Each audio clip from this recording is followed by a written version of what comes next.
ఇక గ్రామ పంచాయతీలో అసాధారణంగా ఏర్పరిచినటువంటి ఖర్చులు ఏమైనా ఉంటే అటువంటి అసాధారణ ఖర్చులు కూడా గ్రామ పంచాయతీ ఖర్చు చేయవలసి వస్తుంది. ఇక గ్రామ పంచాయతీ యొక్క వ్యయాన్ని, ఈ యొక్క ఖర్చుల్ని మనం స్థూలంగా 2 రకాలుగా చెప్పుకోవచ్చు. ఒకటి క్యాపిటల్ వ్యయం, రెండవది రెవెన్యూ వ్యయం. క్యాపిటల్ వ్యయం అంటే మూలధన వ్యయం.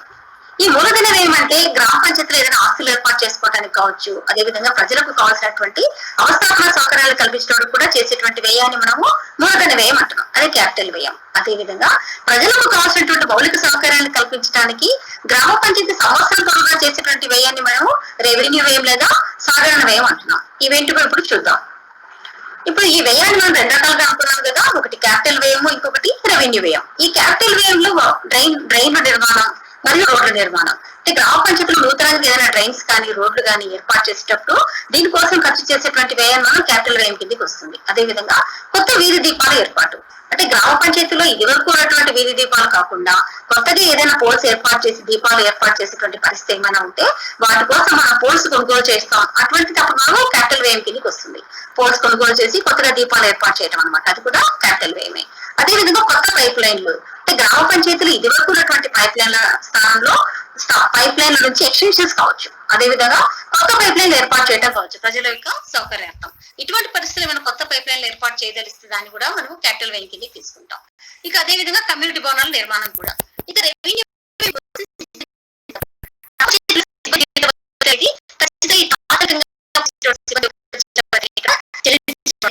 కాకపోతే ఈ అధికృత ఉత్తర్వులు ఉన్నాయి లేదా కూడా పరిశీలించుకొని చెల్లించుకోవాలి. నిర్వహణ,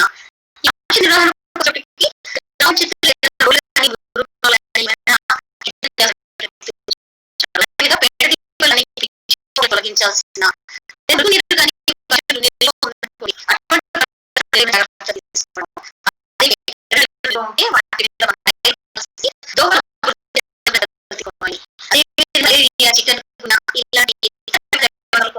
చూడగలగడం. ఇక ఇవి కాక గ్రామ పంచాయతీలో కానీ కానీ ఉంటే వాటి నిర్వహణ కూడా వస్తుంది. అదే విధంగా పైప్ లైన్ల రిపేర్లు, ఈ పైప్ లైన్ రిపేర్లు అన్న చోట మనం పీడబ్ల్యూఎస్ నిర్వహణ అనుకోవచ్చు. పీడబ్ల్యూఎస్ నిర్వహణ అంటే గ్రామ పంచాయతీ స్కీమ్స్ కి మళ్ళీ మెయింటెనెన్స్ అనమాట.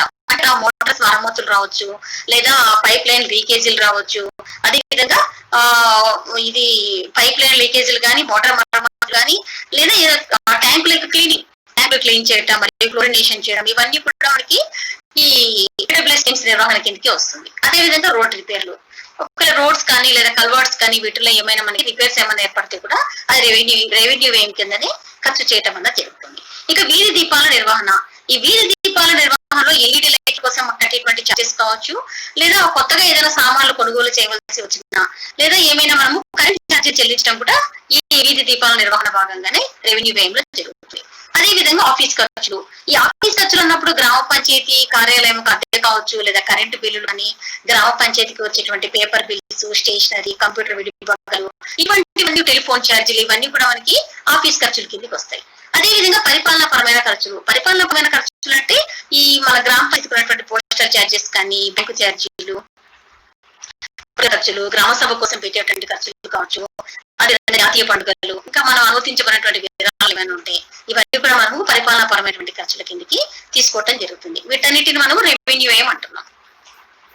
ఇక గ్రామ పంచాయతీలో ఉన్నటువంటి దీని గురించి మనము ఈ ఖర్చుల యొక్క పర్సెంటేజెస్ అబ్జర్వ్ చేస్తే, ఈ ఖర్చులలో గ్రామ పంచాయతీలో మొట్టమొదటిన సిబ్బంది జీతభత్యాలు 50% అని చూపించాం ఇక్కడ. కానీ జీవోఎంఎస్ నంబర్ 19 ప్రకారంగా ఈ 30% ఉంటుంది. కాకపోతే ఈ రీసెంట్ గా వచ్చిన జీవోఎంఎస్ నంబర్ 57 మేరకు గ్రామ పంచాయతీలో సిబ్బంది యొక్క జీతభత్యాన్ని 50% వరకు మార్జిన్ ఇవ్వడం అన్నది జరిగింది. ఓకేనా? అంటే గ్రామ పంచాయతీలో సిబ్బంది యొక్క జీతభత్యాలకి 30 to 50% అవసర నిమిత్తం, గ్రామ పంచాయతీలకు అవసర నిమిత్తం ఖర్చు పెట్టుకోవాల్సి వస్తుంది. ఇంకా అదే విధంగా మంచినీటి సరఫరాకు 15%, ఇక పారిశుద్ధ్యానికి 15%, అదే విధంగా వీధి దీపాలు కూడా 15% అనేది కేటాయించడం జరిగింది. ఇక రోడ్లు వగైరా వాటికి 10% గా నిర్ణయించడం జరిగింది. అదే విధంగా సంక్షేమ కార్యక్రమాలకు 10%, ఇతర ఇంకా మిస్సెలేనియస్ ఖర్చులన్నిటికీ కూడా 5% కేటాయించడం జరిగింది. ఇక గ్రామ పంచాయతీ వ్యయం ఈ చిల్లర ఖర్చుల విషయాలు తీసుకుంటే మనం ఆఫీస్ ఖర్చులు మరియు పరిపాలనపరమైన ఖర్చులు అనుకున్నాం కదా, అవి ఏంటో చూద్దాం. ఇక ఆఫీస్ ఖర్చుల్లో మొట్టమొదటి ఆఫీస్ కదా, గ్రామ బిల్డింగ్ ఉంటే, సొంత బిల్డింగ్ కాకోకుండా రెంటెడ్ బిల్డింగ్ ఉన్నప్పుడు ఆ గ్రామ పంచాయతీకి ఆఫీస్ చెల్లించవలసి వస్తుంది. అదే విధంగా మన కార్యాలయానికి వచ్చేటువంటి కరెంటు బిల్లు, కార్యాలకు వచ్చినటువంటి పేపర్ బిల్లు మరియు స్టేషనరీ, ఈ కంప్యూటర్ విభాగాలన్నీ కూడా గ్రామ పంచాయతీలు ఇవన్నీ కూడా ఆఫీస్ ఖర్చుల కిందకే వస్తాయి. ఇక వాటర్ ఛార్జీలు కావచ్చు, స్వీపింగ్ ఛార్జీలు కావచ్చు, మన గ్రామ పంచాయతీ టెలిఫోన్ యొక్క ఛార్జీలు కావచ్చు.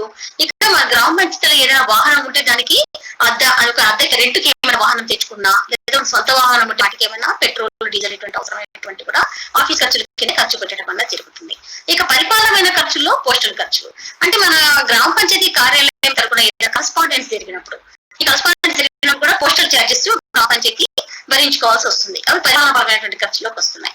ఈ పోస్టల్ ఖర్చులు భరించేటప్పుడు గ్రామ పంచాయతీ ఈ స్టాంప్స్ అనేది కొనుగోలు చేస్తుంది. స్టాంప్స్ కొనుగోలు చేసి స్టాంప్ అకౌంట్ రిజిస్టర్ మెయింటైన్ చేస్తూ ఎన్ని స్టాంప్స్ కొనుగోలు చేస్తాం, ఎన్ని ఖర్చు అవుతున్నది రిజిస్టర్ లో మనము మెయింటైన్ చేస్తూ ఈ పోస్టల్ ఖర్చులు అనేది పెట్టడం అనేది జరుగుతుంది. బ్యాంకు అవసరం వచ్చినా కూడా మన పరిపాలనపరమైనటువంటి ఖర్చుల్లోనే పెట్టుకోవడం జరుగుతుంది. ఇక లీగల్ ఛార్జీలు అంటే గ్రామ పంచాయతీ పైన ఎవరైనా దావా వేసినా, లేదా గ్రామ పంచాయతీ ఎవరిపైన కూడా మన దావా వేసినా కూడా రెండింటికి సంబంధించి ఎటువంటి లీగల్ ఛార్జీలు చెల్లించవలసినటువంటి అవసరం వచ్చినా కూడా మనము పరిపాలనపరమైనటువంటి ఖర్చులోనే దీన్ని ఖర్చు చేయడం వల్ల జరుగుతుంది. ఇక గ్రామ సభ నిర్వహణ చేసేటప్పుడు గ్రామ సభకు కావాల్సినటువంటి షామియానాలు కావచ్చు, చైర్స్ కావచ్చు, లేదా మనము పెట్టేటువంటి మైక్ కావచ్చు, ఇటువంటివన్నీ కూడా మనం ఈ నిర్వహణ నిమిత్తం చేసేటువంటి ఖర్చులన్నీ కూడా మనము పరిపాలన ఖర్చులోనే చేయడం వల్ల జరుగుతుంది. ఇక దండోర ఛార్జీలు, ఇది మనము దండోరా అనేది గ్రామ సభ కోసం దండోరా వేయచ్చు, లేదా ఏదైనా సమాచారం గ్రామ పంచాయతీ తరపున ఏదైనా సమాచారం ప్రజలకు అందజేయాలంటే కూడా మనము దండోర ఛార్జీలు అనేది పే చేస్తాం. ఇవి కూడా పరిపాలనపరమైనటువంటి ఖర్చుల్లోకి వస్తాయి. ఇక ప్రచురణ ఖర్చులు, ఈ ప్రచురణ అనేది మనం గ్రామ పంచాయతీ తరపున వేలం నిర్వహించడం కానీ, లేదా టెండర్ పెట్టడం కానీ ఇలాంటివి ఏమైనా జరిగినప్పుడు మనం వార్తాపత్రికలకి ప్రచురణ చేయడం జరుగుతుంది. ఈ ఖర్చులు కూడా మనము పరిపాలనపరమైనటువంటి ఖర్చుల్లోనే నిర్వహించుకుంటాం. ఇక గ్రామ పంచాయతీలో ఏదైనా అనాథ శవం ఉందనుకోండి, వాటి యొక్క దహన సంస్కారాలు మరియు జాతీయ పండుగలు, అదే విధంగా అనుమతించిన విరాళాలు ఏమన్నా ఉంటే కూడా మనము ఈ పరిపాలనపరమైనటువంటి ఖర్చుల్లోనే నిర్వహించడం అనేది జరుగుతుంది. ఇక గ్రామ పంచాయతీ వ్యయానికి పాటించవలసినటువంటి నిబంధనలు ఏంటో చూద్దాం. గ్రామ పంచాయతీలో ఖచ్చితంగా ఖర్చు చేయాలని అంటే అది ఖచ్చితంగా బడ్జెట్ లో ఆమోదం పొంది ఉండాలి. అవునా? బడ్జెట్ లో లేని పదులకు గ్రామ పంచాయతీ మీరు ఖర్చు చేయరాదు. ఒకవేళ బడ్జెట్ లో చూపిన మొత్తాలను ఖర్చు చేయడానికి కూడా అవసరమైన సందర్భాల్లో పై అధికారుల అనుమతి తప్పనిసరి. దేనికైనా ఖచ్చితంగా ఖర్చు చేయడానికి పై అధికారుల నుంచి అనుమతి కంపల్సరీ ఉండాలి అనేటువంటి ఖర్చు అయితే ఈ అనుమతి కూడా ఖచ్చితంగా తీసుకున్న తర్వాతే ఆ ఖర్చు అనేది బడ్జెట్ లోనూ పొందుపరిచి ఉండాలి. అట్ ద సేమ్ టైం పై అధికారుల యొక్క అనుమతులు కూడా ఉండాల్సినటువంటి ఖర్చులు ఉంటాయి. అటువంటి ఖర్చులు ఏమైనా ఉంటే కూడా ఖచ్చితంగా పై అధికారుల అనుమతితోనే బడ్జెట్ ఆమోదం మేరకు ఖర్చు చేయవలసి వస్తుంది. ఇక గ్రామంలో చేసేటువంటి ప్రతి ఖర్చుకి గ్రామ పంచాయతీ యొక్క ఆమోదం ఖచ్చితంగా ఉండాలి. ఈ చెల్లింపులు కూడా చెక్కు ద్వారానే ఉండాలి మరియు డెబిట్ విధానంలో మాత్రమే చేయవలసి వస్తుంది. ఇక అంటే క్యాష్ రూపంలో ఎప్పుడు కానీ మనం చెల్లింపులు అనేవి చేయడం అనేది కుదరదన్నమాట. ఇక ప్రతి నెల 1వ తేదీన ఈ మాసంలో ఎంత ఖర్చు జరిగినాయి, వేతనాలతో కలిపి ఎంత మొత్తం ఖర్చు అవుతున్నది, ఈ తెలిపే విధంగా మనము టోటలీ లిస్ట్ అంతా రాసుకొని మనము ఈ మొత్తం పద్దులతో సహా సర్పంచ్ యొక్క ఆమోదం పొందవలసి ఉంటుంది. అదే విధంగా బిల్లులు ఆమోదించే వరకే చెల్లింపులు ఉంటాయి. బిల్లులో ఎంతైతే వాల్యూ ఉంటుందో మన చెల్లింపులు కూడా అంతే చేయడం అనేది జరుగుతుంది. ఇక బిల్లులు తయారు చేసినప్పుడు ఎటువంటి జాగ్రత్తలు తీసుకోవాలి? ఈ బిల్లులు తయారు చేసినప్పుడు ఖచ్చితంగా నిర్దేశించిన ఫారాలను మాత్రమే ట్రెజరీ బిల్లులను తయారు చేయాలి. నిర్దేశిత అధికారుల అనుమతులను తప్పనిసరిగా జత చేయాలి. ఈ బిల్స్ కు సంబంధించి ఏదైనా అధికారుల నుంచి మనం పర్మిషన్స్ తెచ్చుకొని ఉంటే వాటిని ఖచ్చితంగా ఆ బిల్లుకు మనము ఇంక్లూడ్ చేయవలసి ఉంటుంది. అదే విధంగా బిల్లులో కేటాయించినటువంటి బాక్సులలో 4 అంకెల హెడ్ ఆఫ్ అకౌంట్ ను తప్పు లేకుండా రాయాలి. ఇక ఖచ్చితంగా ఈ బిల్లులో ఏదైనా మనం ఒక అమౌంట్ వేసేటప్పుడు అది ఒకవేళ పైసలో ఉన్నట్టయితే దగ్గర రూపాయికి మనం దాన్ని సర్దుబాటు చేసి రౌండ్ ఫిగర్ వేయడం అనేది జరుగుతుంది. ఇక బిల్లు పైన ఖచ్చితంగా డ్రాయింగ్ అధికారి యొక్క సంతకం మరియు ముద్ర కూడా ఉండాలి. ఈ సంతకం ఎలా ఉండాలంటే ఇంతకు ముందు ఉన్నటువంటి రిజిస్టర్స్ లో కూడా దానికి ఇక్కడ చేసినటువంటి బిల్లులో చేసినటువంటి సంతకానికి పోల్చుకోవాలి. రెండు ఒకటేగా ఉన్నాయి లేదా అనే విషయం మనము పోల్చుకోవాల్సిన అవసరం ఉంటుంది. ఇక బిల్లులో ఖచ్చితంగా ఈ రక్షిత ధృవీకరణ అనేది ఎర్రసిరాతోనే బిల్లులో రాయవలసి వస్తుంది. ఇక బిల్లు తయారు చేసినప్పుడు ఏమైనా మార్పులు చేర్పులు ఏమైనా ఉంటే ఖచ్చితంగా బిల్లు చేసినప్పుడు చాలా పర్ఫెక్ట్ గా జాగ్రత్తగా తయారు చేయాలి. అటువంటి జాగ్రత్తగా చేసినప్పుడు ఏదో ఒక సందర్భంలో మనకి మార్పులు చేర్పులు అనేవి అవసరం అవుతాయి. అటువంటి పరిస్థితులు ఏమైనా వస్తే ఖచ్చితంగా డ్రాయింగ్ అధికారి పూర్తి స్థాయిలో సంతకం చేయవలసి వస్తుంది అక్కడ మార్పులు చేర్పులు చేసిన చోట. అదే విధంగా బిల్లు మనం పెట్టేటప్పుడే ఎప్పుడైతే ఆ బిల్లును మనం ఒత్తిడిగా మారుస్తున్నామో ఆ బిల్లుకు ఖచ్చితంగా నాన్ డ్రాయింగ్ సర్టిఫికెట్ అనేది జత చేయాలి. అంటే ఇంతకు ముందు ఈ బిల్లును మేము డ్రా చేసి ఉండలేదు అనేటువంటి సర్టిఫికెట్ ను జత చేసి మనం ఆ బిల్లును డ్రా చేయవలసి వస్తుంది. ఇక బిల్లు మంజూరు చేసేటప్పుడు అంటే ఎప్పుడైతే ఆ బిల్లును మనము ఇది ఓచర్గా మారుస్తున్నామో ఆ టైంలో దాని మీద మనము పెయిడ్ అండ్ క్యాన్సిల్డ్ అని స్టాంప్ వేస్తాం. ఎందుకంటే తిరిగి ఈ బిల్లును మనము ఇంకొకసారి ఉపయోగించేటువంటి అవకాశం లేకుండా ఉండడం కోసం అనమాట. ఆ బిల్లు పైన మనము పెయిడ్ అండ్ క్యాన్సిల్ స్టాంప్ వేసిన తర్వాత దాన్ని మనము ఓచర్ కిందికి తీసుకుంటున్నాం ఆ బిల్లుని. ఇదే విధంగా ఈ బిల్స్ కూడా ఎటువంటి పరిస్థితుల్లో జిరాక్స్ కాపీలు ట్రెజరీకి మనము సమర్పించకూడదు అనమాట. ఒరిజినల్స్ మాత్రమే ట్రెజరీకి పంపాల్సినటువంటి అవసరం ఉంటుంది. ఇక బిల్లు పైన ఖచ్చితంగా వరుస నంబర్స్ వేసుకోవాలి. అదే విధంగా ఆ బిల్లు యొక్క అమౌంట్ బట్టి ఎక్కువ మొత్తం ఉన్న చోట మనము స్టాంప్ అంటించి సంతకం చేసుకోవాల్సినటువంటి అవసరం కూడా ఉంటుంది. ఇక ఎప్పుడైతే పై నియమ నిబంధనలన్నిటికీ పై నియమ నిబంధనలన్నిటికీ సరిగ్గా సరిపోయినటువంటి బిల్స్ మాత్రమే అందించడం జరుగుతుంది. ఈ విధంగా బిల్స్ అనుమతించినప్పుడు అది ఓచర్ అవుతుంది అనమాట, ఓచర్ గా మారుతుంది.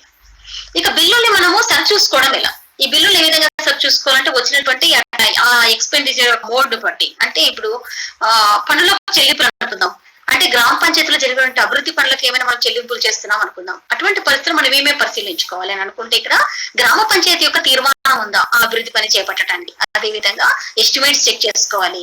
ఈ ఎస్టిమేట్స్ కు గ్రామ పంచాయతీలో పరిపాలన ఆమోదం జరిగిందా, పరిపాలన మంజూరు ఆమోదం జరిగిందా లేదా చెక్ చేసుకోవాల్సి ఉంటుంది. అదే విధంగా సాంకేతిక మంజూరు టెక్నికల్ శాంక్షన్ కూడా చెక్ చేసుకోవాలి. ఈ పనిని ఎవరికి అప్పగించాలనేటువంటి విషయం కూడా గ్రామ పంచాయతీలో చర్చకు వచ్చి తీర్మానం చేసుకుని ఉంటారు.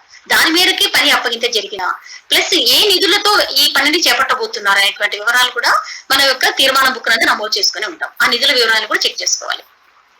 అదే విధంగా ఎంబుక్ రికార్డింగ్ అయినప్పుడు ఇవన్నీ కూడా మనం ముందర పెట్టుకుని ఎంబుక్ రికార్డింగ్ చెక్ చేసుకుని ఆ ఎంబుక్ లో రికవరీస్ కూడా పూర్తి స్థాయిలో వాళ్ళు పొందుపరిచారా లేదా చెక్ చేసుకున్న తర్వాతనే మనము పన్నుల చెల్లింపులకు ఆ బిల్లును తయారు చేసుకుని మనము పేమెంట్ సైడ్ కు వెళ్లాల్సి ఉంటుంది. అదే విధంగా కొనుగోలు చెల్లింపులు అనుకుందాం. కొనుగోలు చెల్లింపులు చెల్లించేటప్పుడు ఈ కొనుగోలుకి గ్రామ పంచాయతీ తీర్మానం ఉందా లేదా మనము పరిశీలించుకోవాలి.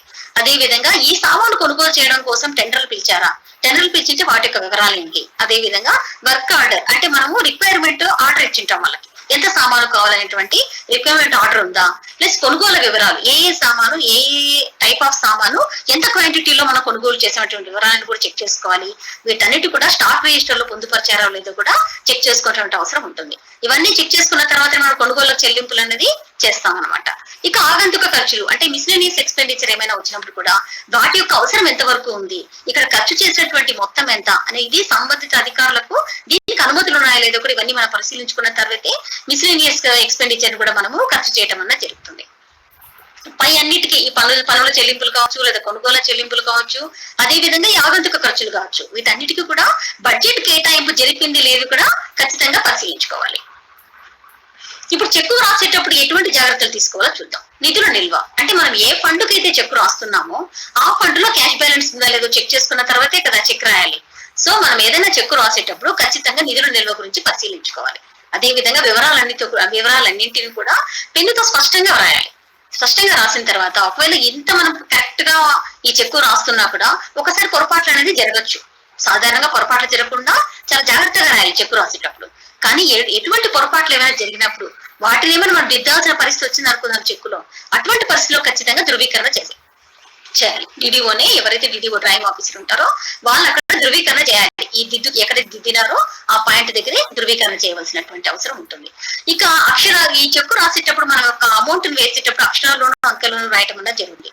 ఈ అక్షరాల్లో అంకెల్లో రాసినప్పుడు వాటి ముందర ఖాళీ లేకుండా చూసుకోవాలి. ఎందుకంటే ఎటువంటి పరిస్థితుల్లో ఒక అంకెని కానీ ఒక అక్షరాన్ని కానీ యాడ్ చేసినప్పుడు ఆ యొక్క విలువ మారిపోయేటువంటి అవకాశాలు ఉంటాయి. అటువంటి అవకాశం లేకోకుండా అటువంటి పొరపాట్లు జరగకోకుండా అక్షరాలకు కానీ అంకెలకు కానీ ముందు ఖాళీ లేకుండా చెక్కు రాయటం అన్న జాగ్రత్తలు ఖచ్చితంగా తీసుకోవాలి. ఇక చెక్కు వివరాలకు కౌంటర్ ఫైల్స్ అంటే చెక్ బుక్ స్టార్టింగ్ లోనే మొట్టమొదట్లోనే లేదా చెక్కుకు పక్కన కానీ ఆ చెక్ బుక్ యొక్క పద్ధతిని బట్టి రకరకాలుగా ఉంటాయి చెక్ బుక్స్. వాటిలో ఈ చెక్కు యొక్క వివరాలని కంపల్సరీ కౌంటర్ ఫైల్స్ లో రాయాలి. అంటే ఏ డేట్ ని ఇస్తున్నావు, ఎవరికి ఇస్తున్నావు, ఎంత మొత్తం, దేని నిమిత్తం మనం ఖర్చు పెడుతున్నాం, ఆ చెక్కుని ఏ నంబర్ గల చెక్కుని ఏ పని కోసం మనం దాన్ని వినియోగిస్తున్నాం అనే విషయాన్ని అక్కడ రాసిన తర్వాత ఎవరికైతే చెక్కు జారీ చేస్తామో వారి యొక్క సంతకాన్ని కూడా మనము క్వార్టర్ ఫైల్ లో తీసుకోవడం అన్న జరుగుతుంది. అదే విధంగా ఎటువంటి పరిస్థితుల్లోనూ ఖాళీ చెక్కుల పైన సంతకం చేయరాదు. అలా చేస్తే అది మిస్యూజ్ అయ్యేటువంటి అవకాశాలు ఉంటాయి. అవునా? ఇక చెక్కు ఒక్కొక్కసారి క్యాన్సిల్ అయ్యేటువంటి అవకాశాలు కూడా ఉంటాయి. వన్స్ మనం చెక్కు రాసేసి ఉంటాం కానీ ఆ చెక్కును క్యాన్సిల్ చేయాల్సినటువంటి పరిస్థితులు ఎప్పుడైనా వస్తే అటువంటి చెక్కు పైన మనం ఖచ్చితంగా ఎర్ర సిరాతో అడ్డు లైన్స్ గీసి క్యాన్సిల్డ్ అని రాస్తాం ఆ చెక్కు పైన. ఏ చెక్కు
అడికెళ్తావా?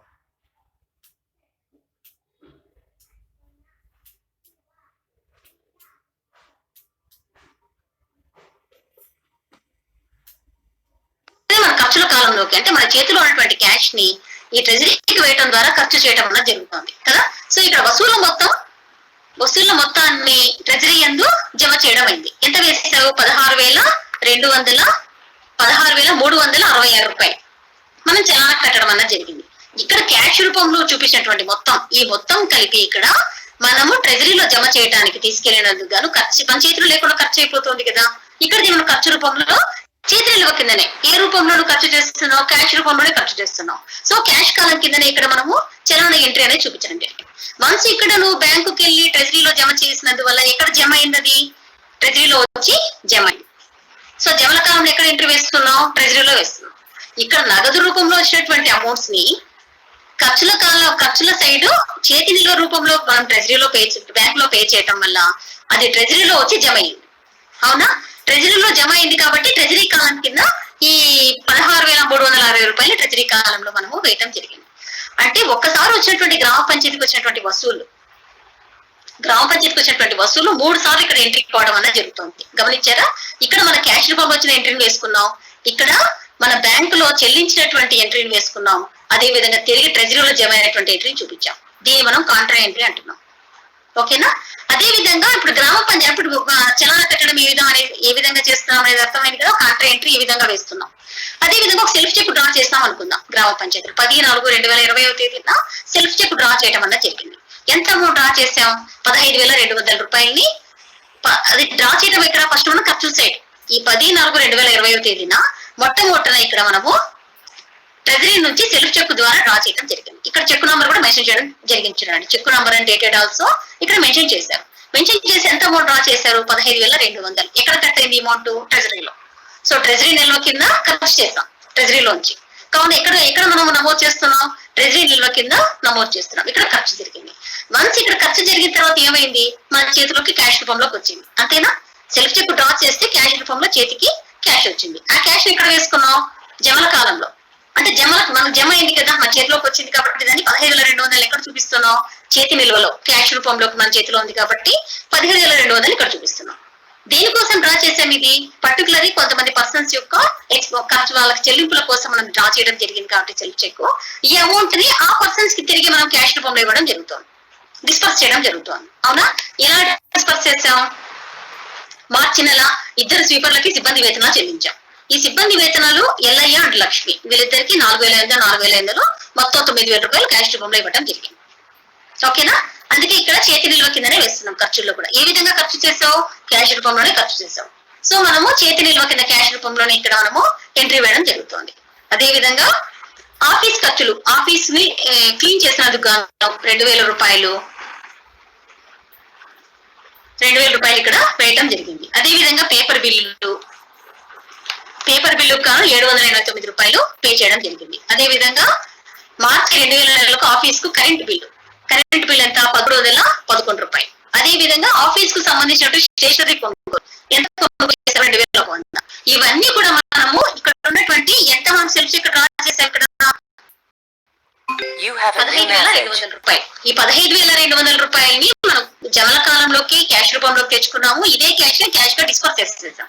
సో తిరిగి ఖర్చు చేసాం కాబట్టి ఖర్చుల కాలంలో ఈ అన్ని ఎంట్రీస్ ని మనం చూపించడం జరిగింది. ఓకేనా? ఇప్పుడు ఈ విధంగా మన గ్రామ పంచాయతీ చలానా ఏ విధంగా పే చేయాలి, అదే విధంగా సెల్ఫ్ చెక్ ఏ విధంగా. Self check also contra entry. Observe చేస్తారా? ఇది self check also contra entry. Once ఇక్కడ డ్రా చేస్తున్నాం, ఎక్కడి నుంచి మన కట్ అయింది? ట్రెజరీలో కట్ అయింది. సో ట్రెజరీలోకి ఖర్చు చేసినట్టుగా చూపిస్తున్నాం. అదే విధంగా క్యాష్ రూపంలో మారేది కాబట్టి ఇక్కడ ఎంట్రీ వేసుకుంటున్నాం. ఈ క్యాష్ ని తిరిగి సిబ్బందికి డిస్పర్స్ చేయడం, సిబ్బందికి అండ్ ఇతర మిస్లేనియస్ ఎక్స్పెండిచర్ ని మనము డిస్పర్స్ చేయడం ద్వారా ఇక్కడ మనము ఖర్చునే చూపించుకున్నాం. అవునా? అర్థమైంది కదా? ఇక్కడ ఇది కూడా కాంట్రా ఎంట్రీనే. ఇక గ్రామ పంచాయతీకి ఏదైనా ఒక గ్రాంట్ అడ్జస్ట్ అయింది అనుకుందాం. ఇక్కడ సర్చార్జ్ స్టాంప్ డ్యూటీ అడ్జస్ట్ అయింది. దీనికి మనము ఈ ఐడి నెంబర్, డేటెడ్ అన్ని కూడా ఇక్కడ మెన్షన్ చేసుకోవడం జరుగుతుంది. ఇక్కడ ఎంత వచ్చింది మనకి సర్చార్జ్ స్టాంప్ డ్యూటీ? 36,524 రూపాయలు వచ్చింది. ఎక్కడ జమ అయింది ఇది? ట్రెజరీలో డైరెక్ట్ గా, మన క్యాష్ రూపంలో రాలేదు కదా. సో మనం ఎక్కడ ఎంట్రీ వేసాం? ట్రెజరీ దాంట్లోనే ఎంట్రీ ఇక్కడ నమోదు చేయడం అనేది జరుగుతుంది. అవునా? గ్రాంట్ కాబట్టి డైరెక్ట్ గా ట్రెజరీకి జమ అయింది కాబట్టి ట్రెజరీ కాలంలో దీన్ని మనము నమోదు చేయడం అనేది జరిగింది. సో ఈ విధంగా మనము క్యాష్ బుక్ చాలా జాగ్రత్తగా క్యాష్ బుక్ రాయటం అన్నది గమనించుకొని పరిశీలించుకొని చేయాల్సినటువంటి అవసరం ఉంటుంది. అదే విధంగా ఇక్కడ మనము టోటల్స్ వేస్తున్నాం. టోటల్స్ వేసినప్పుడు మొత్తం జమలు తీసుకుంటే చేతి నిల్వతో సహా మొత్తం జమలు ఎంత వచ్చింది? 31,500.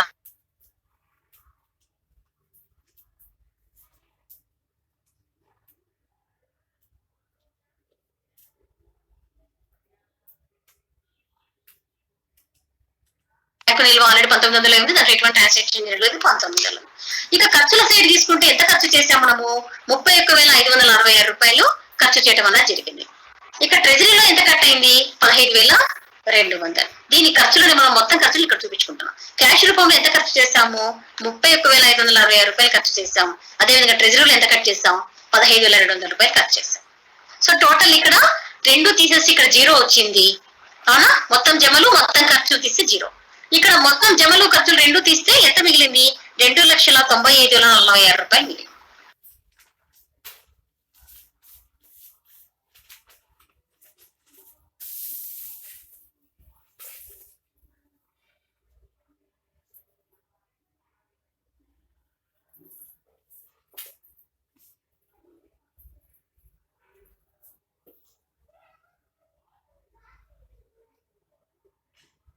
ఏంటో చూస్తాం. కొత్తగా నగదు పుస్తకం మొదలు పెడుతున్నారు అనుకోండి గ్రామ పంచాయతీలో. అటువంటి పరిస్థితుల్లో ఆ నగదు పుస్తకంలో ఎన్ని పేజీలు ఉన్నాయనే విషయాన్ని ఖచ్చితంగా పంచాయతీ కార్యదర్శి మొట్టమొదటి పేజీలోనే నమోదు చేయాలి. నమోదు చేసి ధృవీకరించాల్సిన అవసరం ఉంటుంది.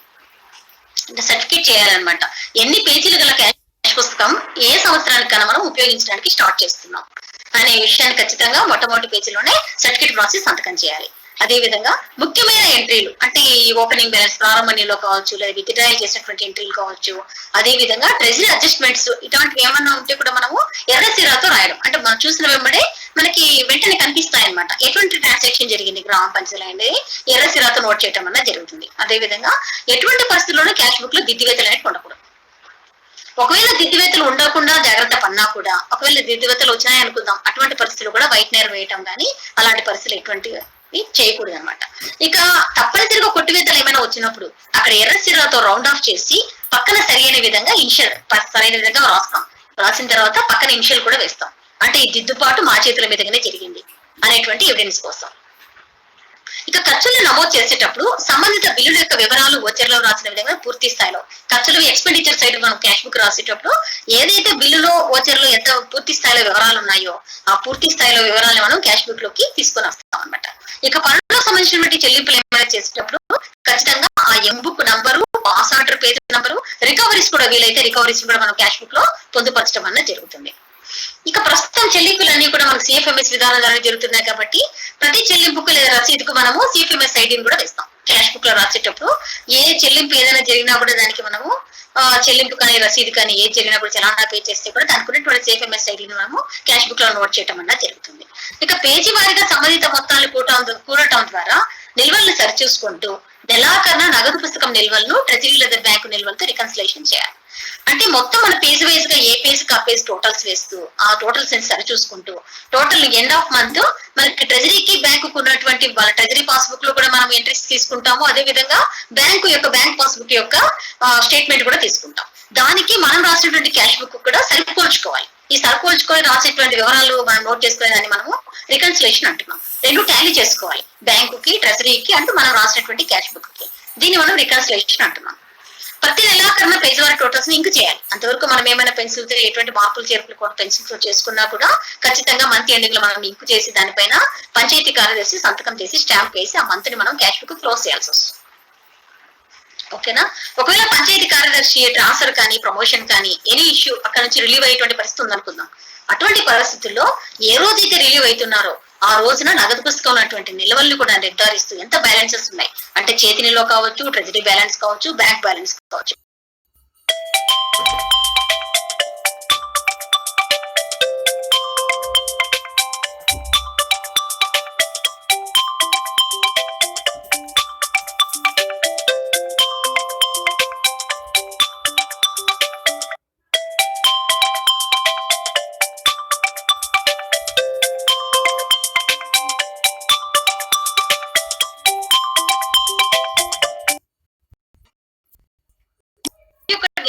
నిర్ధారించు ఇద్దరు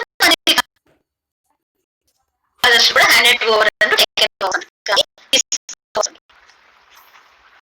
ఇక మనము రికన్సిలేషన్ చూస్తాం. రికన్సిలేషన్ అన్నప్పుడు మనము ఖచ్చితంగా మన క్యాష్ బుక్ లో మనం నమోదు చేసినటువంటి వివరాలకు, అదే విధంగా ట్రెజరీ పాస్బుక్ లో ఉన్నటువంటి వివరాలను, అదే విధంగా బ్యాంకు వివరాలు, వీటన్నిటికీ ఉన్నటువంటి డిఫరెన్సెస్ ని మనం సెర్చ్ చేసుకోవడమే ఇక్కడ రికన్సిలేషన్. ఎందుకంటే ముందస్తుగా మనకు కొన్ని మన దృష్టికి రాకపోవచ్చు, ట్రెజరీలో జరిగినటువంటి ట్రాన్సాక్షన్ కానీ బ్యాంక్ లో జరిగినటువంటి ట్రాన్సాక్షన్ కానీ. అటువంటి పరిస్థితుల్లో మన నగదు పుస్తకానికి మరియు ట్రెజరీకి బ్యాంకుకి చిన్న చిన్న డిఫరెన్సెస్ అనేటివి వచ్చేటువంటి అవకాశాలు ఉన్నాయి.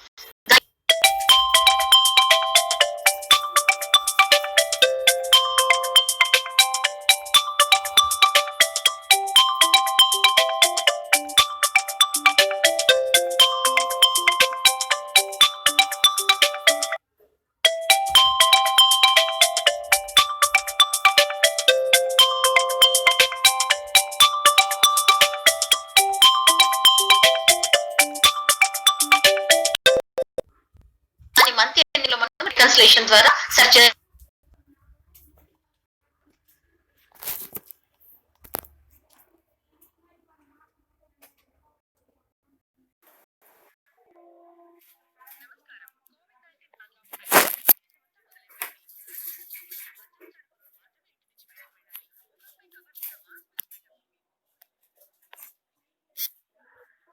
చెప్పనా?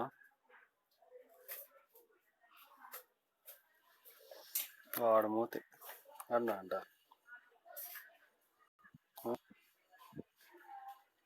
చేస్తాను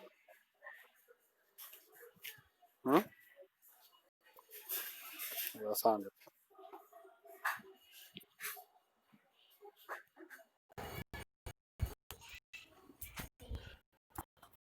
జరగకపోయిండొచ్చు.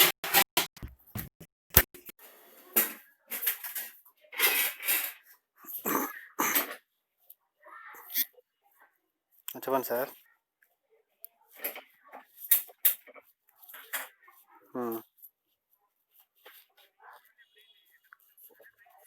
డబుల్ సెవెన్ సార్, 27 27 57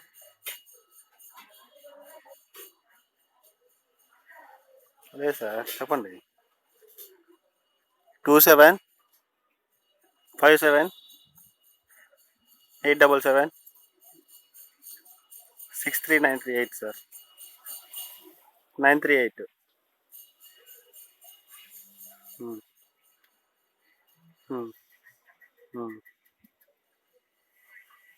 అవును సార్.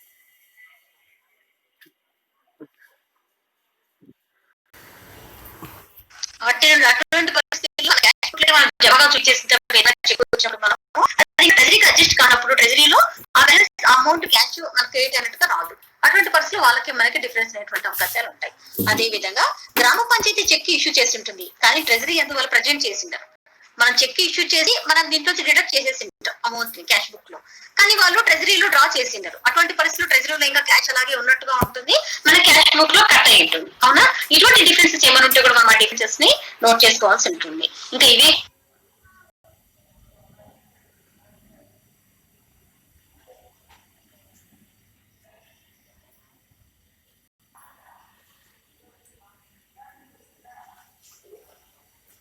ఏమైనా డైరెక్ట్ గా ట్రెజరీ అంది ఏమైనా క్రెడిట్ అయింది, డైరెక్ట్ గా ఏమైనా ట్రెజరీలో క్రెడిట్ అయితే కూడా మనకు ముందస్తుగా వివరాలు తెలియదు కాబట్టి మన క్యాష్ బుక్ కి ఆ ట్రెజరీ కాస్ట్ బుక్ కి డిఫరెన్సెస్ వచ్చేటువంటి అవకాశాలు ఉన్నాయి. ఇవి కాక బ్యాంకు చార్జెస్ ఏమైనా డెడిక్ట్ అయితే కూడా ఈ బ్యాంకు నిల్వకి మన క్యాష్ బుక్ కి డిఫరెన్సెస్ ఉండేటువంటి అవకాశాలు ఉన్నాయి.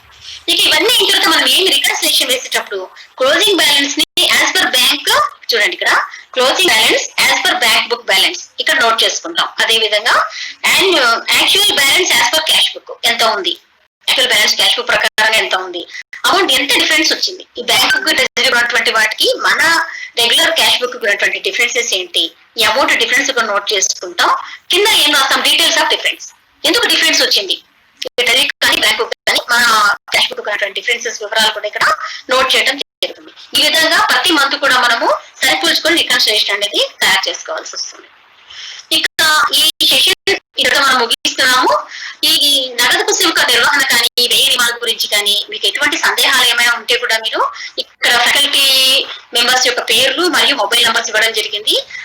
వారి వారి జిల్లాల వారీగా ఇప్పుడు డిఆర్ మంజులాదేవి మొబైల్ నంబర్ ఇచ్చారు. అదే వాళ్ళు ఏ జిల్లాలంటే కర్నూలు, చిత్తూరు, అనంతపురం, కడప, వీళ్ళకి సంబంధించినటువంటి అనుమానాలు ఎవరైనా ఉంటే వీళ్ళ డిఆర్ మంజులాదేవి గారిని అడిగి మీరు సందేహాలు వృత్తి చేసుకోవచ్చు. అదే విధంగా కృష్ణా, గుంటూరు, ప్రకాశం, నెల్లూరు జిల్లాలకు సంజీవరావు గారిని కన్సల్ట్ చేయగలరు.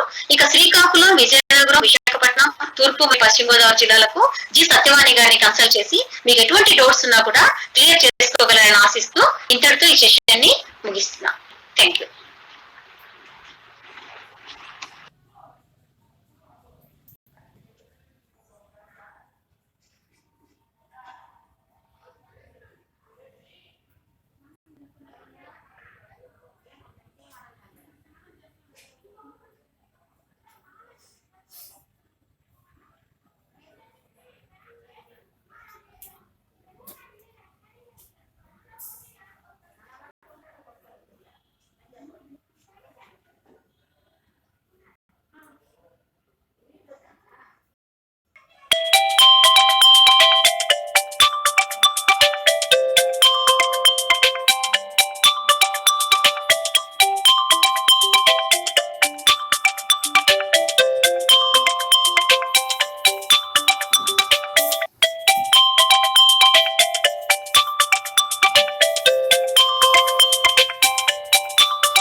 ఇప్పుడు ఈ రోజు గ్రామ పంచాయతీ చేపట్టిన పనుల గురించి మాట్లాడారు. పనుల గురించి అనేది కూడా ఆ పనులను ఎలా నిర్వహించాలి, మన గ్రామ పంచాయతీలో అనేక పనులు